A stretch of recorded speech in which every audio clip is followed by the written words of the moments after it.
What's up, on Power Ass Crew? Today's video, we're doing another junkyard run. My buddy Wayne and I, his wife, we made a run to Smyrna to pick up a set of wheels and tires for one of my projects that you guys haven't seen yet. And he's like, hey, want to stop by the junkyard? I'm like, hey, we ain't got no tools. He said, so? I said, okay, let's go anyway. It's kind of like a big amusement park for us. So while we're here, I thought I'd catch a little footage for you guys, give you some more tips for the junkyard runs, give you guys a little education, a little entertainment. Hope you enjoy it. Roll them. Here we have a 75 XJ. Got your independent rears.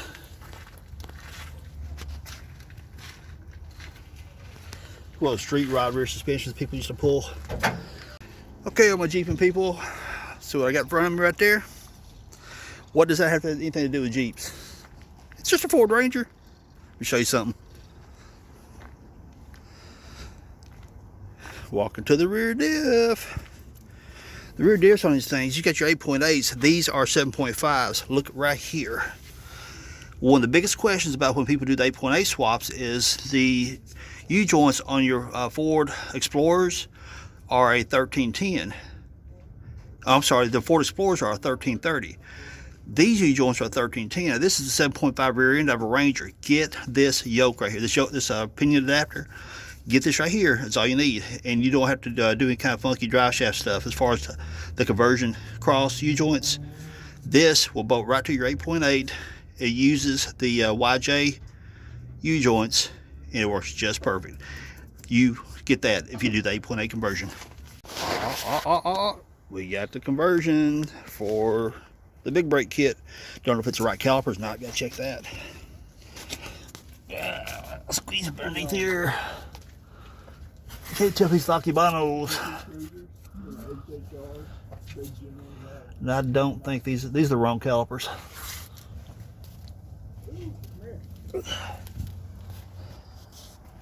Who are what? Oh, cruisers? Heck yeah.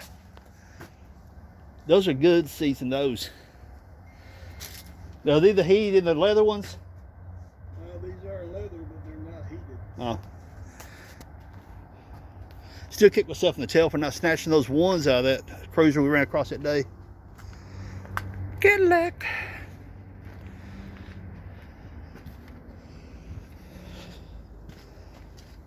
Do, do, do, do, do, do, do. Nah. Ba, ba, ba, ba, ba.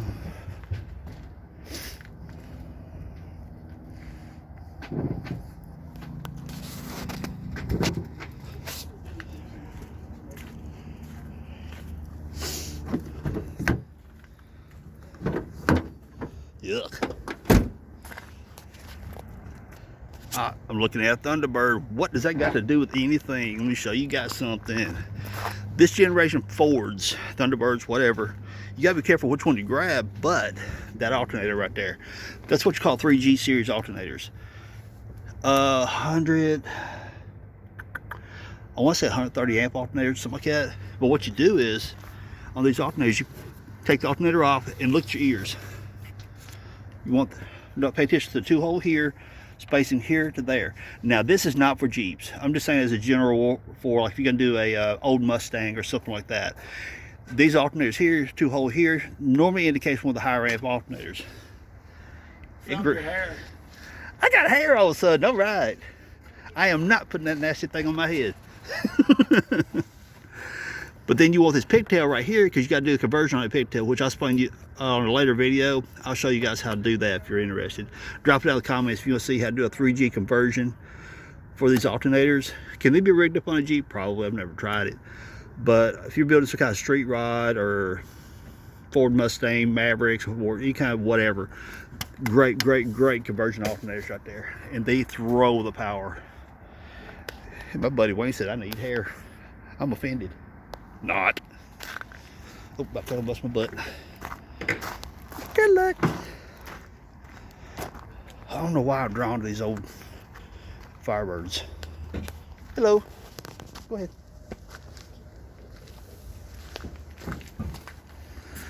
And it's a TBI setup. Of course, I knew it would be. It's back into a Jeep Commander. Power ports. Got the vents back here for a rear heat, rear heat and stuff. If I had tools with me, I'd jerk that crap apart and look at it, but I don't. Chrysler Pacifica. Look at there, power outlets. Oh, check it out. The vet got nailed. Oh well, it's just a bit. Exactly. It's my sentiments of it. They're just not my car. Not at all. The only thing I like about these vets is the fact that the intake systems on them, they're really good. But other than that, I mean, this really doesn't hurt my feelings at all. Well, the rear end suspension they handle good, but that's it.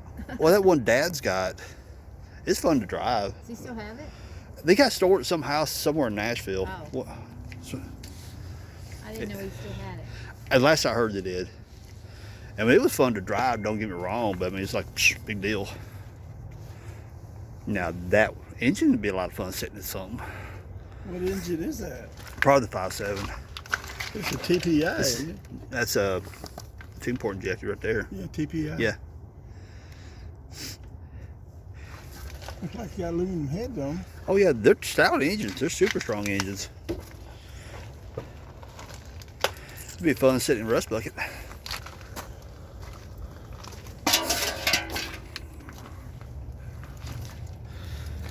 Here's the only good thing about a Corvette. The engines rock, aluminum heads. Well, the throttle body's loose. You can check out.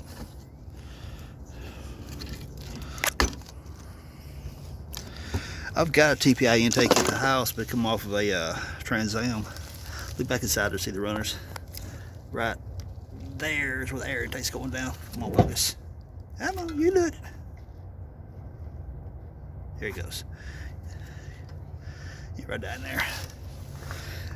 I'm not a vet fan, so if I offended anybody, hate it for you, but I'm just not this generation vet at all.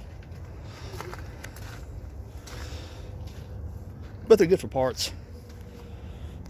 Check it out, somebody got crafty. Hey, if you got the skills, you got the material, go with it. I mean, come on, really, look at that versus that. Okay, totally.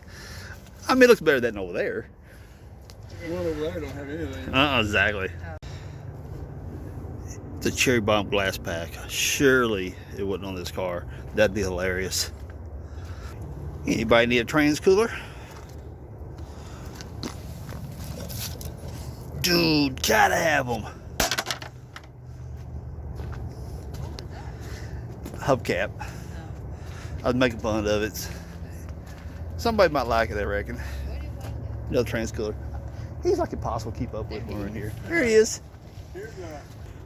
Those fans are sweet.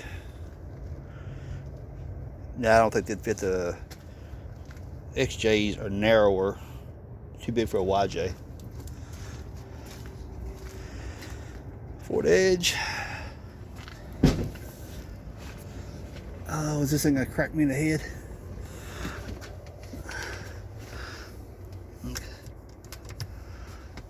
Okay, so that's the lower the power of the seat. I'm kind of looking for something that's got the rear heat and rear cooling too, because I want to experiment with something.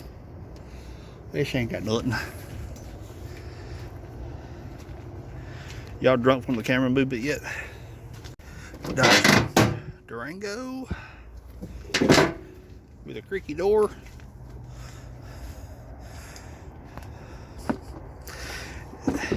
Yeah, I'm no rocket science or nothing like that, but I really don't think the transmission goes right there. So you guys will know when the video releases, but I think we're coming back after these seats right here for his TJ. And what we'll have to do is the traction from right here up, this point up, pulling all of that, pull wiring harness and everything, because these are heated. And so we're going to see if we can adapt these into the TJ, I do believe. He said we're coming back after him tomorrow, so I guess we'll find out. He's giving them a tushy test right now. But it's got, that probably won't be able to use that. Well, if the motor sim is built into it, as long as it's not in the dash or somewhere, as long as the motor sim is built into it, it should be okay. It's got the heated seats. Make your booty warm. Tushy heater. Got it from Virginia, that's why I don't want the heated seats. Oh, I understand that. Keep telling us, Wayne. Okay, I hear you.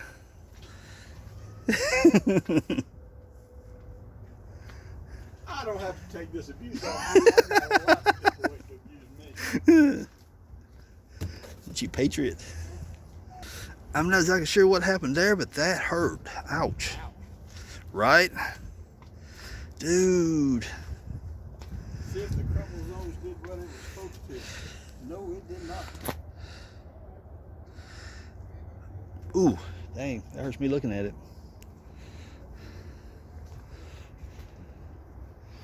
There's another little SN series. Is it a 6? Yep, it's a 6. Again, another Ford Ranger. And just to reiterate what I said earlier, right there. These have the 7.5 rear ends. All they are is a smaller version of the 8.8. You don't want these rear ends. I've got an 84 Mustang GT that had the 7.5.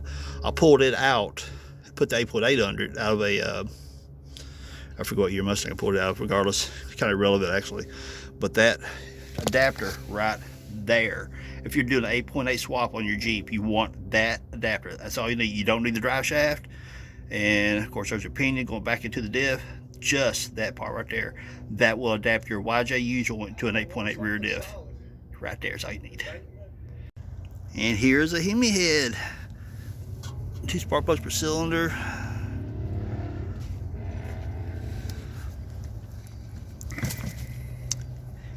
And we're not talking about the old school Chargers either. I thought that thing's supposed to be pulling you. Oh, yeah. There's a set of fans on that thing. Probably come off that Charger. If it'll cool a Hemi, it'll cool a 4.0 or a V8 swap. I'm drawn to these cars here too because some of them have superchargers on them. 2006 Ford Ranger. Hey, again, there's your yoke adapter up there if you want it, or U-joint adapter, whatever you want to call it. It depends on who you ask what it's called. But 60/40, baby. Split seats, even though this is ragged. These will go in your YJs. Low profile here, there to there, low profile, center console, and good bolsters when a good set. These, actually, if you look at the bolsters, where the sides are built, my Sunfire seats are kind of similar, honestly. If I find a good set, I'm going to pull some, and I'll try to put it in my YJ, show you guys how to do it. It's another XJ. 4x4. Automatic. And which... it's got the CAD. There you go. Hey, buddy, how's it going? Are you good?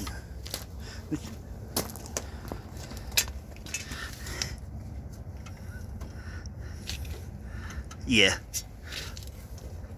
See, pull the axles out of these right here, but you want to get it without the CAD right here, the CAD. You can see the vacuum pod right there. And we have another XJ. Let's see what we got.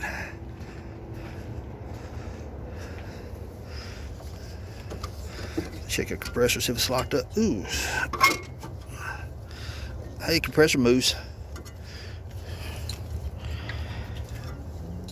I want to do an onboard air setup. I need another compressor because when I got the house locked up, that thing right there is hitting it. It would get, it turns. So that actually might be a usable compressor, and I can compression fit off these lines here. Let's see what axle we got. Oh, looky yonder, that's the right axle. Okay, so why do I want this axle? For you Jeep noobs, okay, if you got the YJs that has the central axle disconnect, the vacuum pod right in the middle of the axle, if you want to convert your axles over to one piece, get rid of that CAD, this is the axle you need. So what you pull is the nut right back inside here. You get the wheel bearing up inside here, pull the wheel bearing, everything's all of that out. You pull that axle all the way up inside to the chunk right there. That one piece axle right there is what you need to convert them over. If we do come back tomorrow, I may go ahead and pull these axles out of this front diff. It's a slush box. Oh, I hung myself. Slush box, sunroof. Definitely not a pause. Oh no. And I'm talking old school terms. You guys know slush box, it's an automatic, what that means. Slush, you know, fluids inside of it, slushing around. What diff is it? It is a Dana 35, not a 44. It's another Trailblazer, but I bet you it's a 4.2.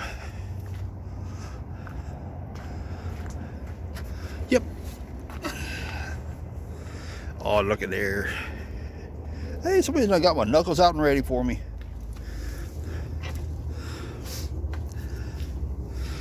Somebody's got this knuckle just waiting for me right here.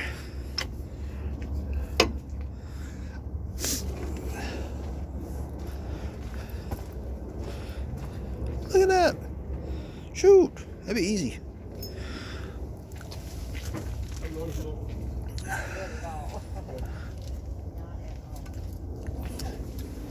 But you want to make sure you get the Akibano calipers. Okay, ladies and gentlemen, it's another Ranger quiz time. What parts? I've done showed you a couple. That's right. Rear yoke conversion, and see what seats it has in it. It don't have any seats. Somebody liked them.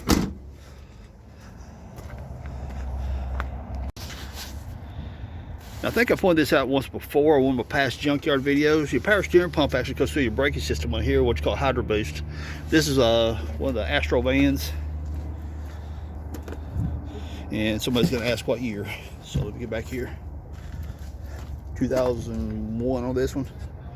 So a lot of people use those Hydro Boost setups for some super good braking. See that steering box right there? I'm not going to tell you guys what it's for, but I got to verify something on one of my other projects you guys haven't seen yet.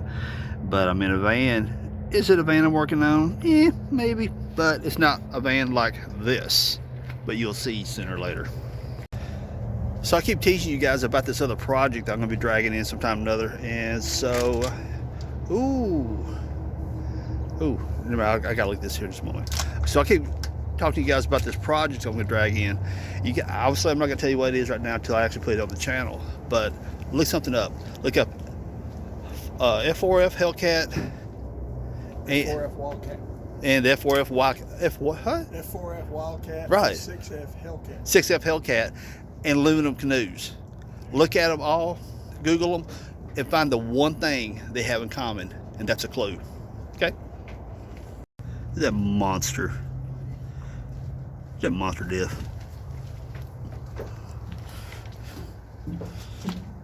'93 F250. 98 4Runner. What's the special? Bruh, where have you been? Check this out. Right there. Passing through here. Passing through there. Yeah. I think somebody was in a bad neighborhood. But not only that. Right there. And trying to see if I have to pass through. Right. Yeah, I can see light right there. I don't know what it come off of, but it's got a neat mounting system. So I'm gonna cut the pigtails here. Screws right there. So that'd be easy to fabricate on something. Them little tabs right there, that would be so easy to fabricate a mount for. I mean, I wouldn't use the radiator for anything, but the fans might be pretty good. Sweet. Isn't that an old Honda Civic up there? Ooh, it's a Land Rover. Yeah.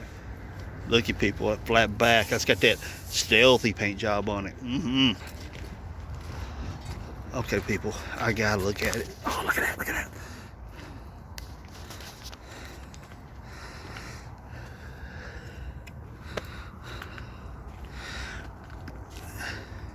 I know some of you guys that hit me up down saying, hey dude, that Land Rover got this, got that. Down in the comments, tell me about your Land Rover. What can be salvaged off of that might be worth a nickel or two. Those are cool.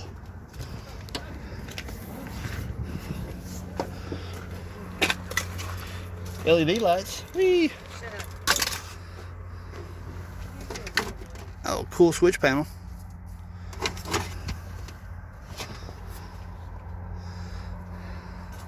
Okay, got the key in it. Let's get it, let's get it, let's get it. Someone left the key in it.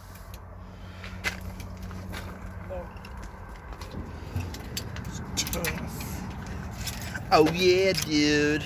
Oh, you know that's a bad dude right there.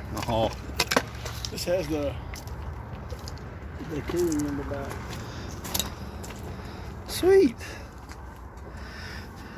One of these days I'm gonna pull one of these right here out and do some experimenting with it, hook it up to a compressor, gas it up, and see if I can make a, like a, you know how you buy the aftermarket heat and air kits? There's too many of these SUVs that's got this rear system like this. You've got to be able to rig something up to where you can use inside of a vehicle. Now, if you guys got any comments about that, drop them down there and tell me about it, and I'll try it out.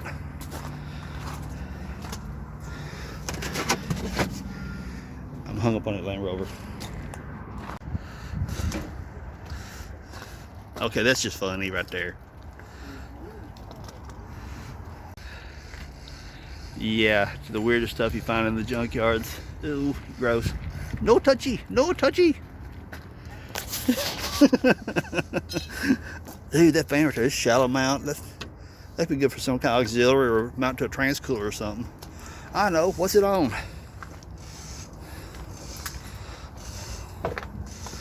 Toyota Sequoia. Seats look like in this. Of course, that one Shane had a real nice seats in it. Turbo. Yeah, half of one. He's your little baby turbo. He's cute. Little Mini Cooper.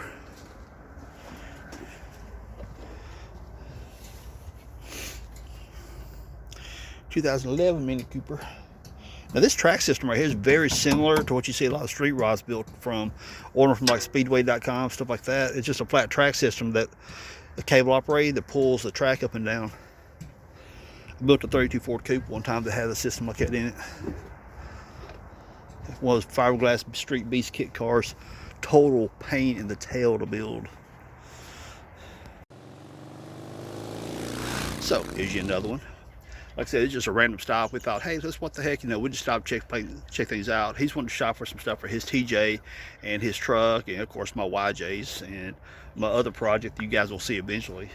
I'm sorry, I keep getting distracted. Like parts, cars, you know, like a big amusement park for me. So if you guys enjoyed this video, hit me with a thumbs up, subscribe if you haven't, leave some cool comments down below. And when we come back to pull parts, we'll video that too. What do you think? Cool? Cool. Peace out. Later, y'all.